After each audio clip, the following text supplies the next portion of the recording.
এক গভীর জঙ্গলে এক শক্তিশালী সিংহ ছিল। তার নাম ছিল রাজা। সে ছিল বনের রাজা। তার গর্জন শুনলে সব পশু পাখি ভয়ে কেঁপে উঠত।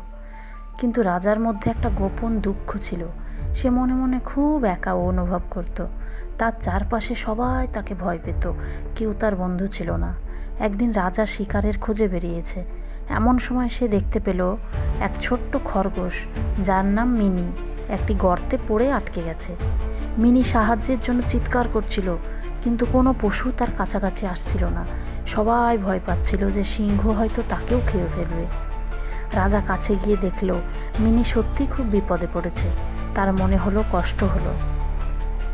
সে তার বিশাল থাবা দিয়ে সাবধানে গর্তের মাটি খুঁড়তে শুরু করলো। কিছুক্ষণের মধ্যেই সে মিনিকে বের করে আনলো। মিনি ভয়ে কাঁপছিল, কিন্তু সে অবাক হয়ে দেখল রাজা তাকে কোনো ক্ষতি করলো না।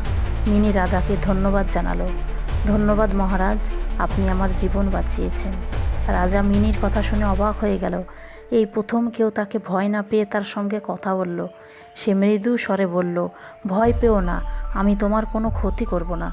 সেই দিন থেকে মিনি আর রাজার মধ্যে এক অদ্ভুত বন্ধুত্ব গড়ে উঠল। রাজা আর একা থাকতো না।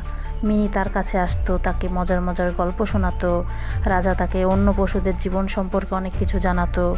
ধীরে ধীরে বনের অন্য পশুরাও দেখলো যে রাজা শুধু শক্তিশালী নয়, তার মনও খুব ভালো। একসময় রাজা বুঝতে পারল যে সত্যিকারের শক্তি শুধু গর্জনে নয়, বরং ভালোবাসা আর বন্ধুত্বের মধ্যেও রয়েছে।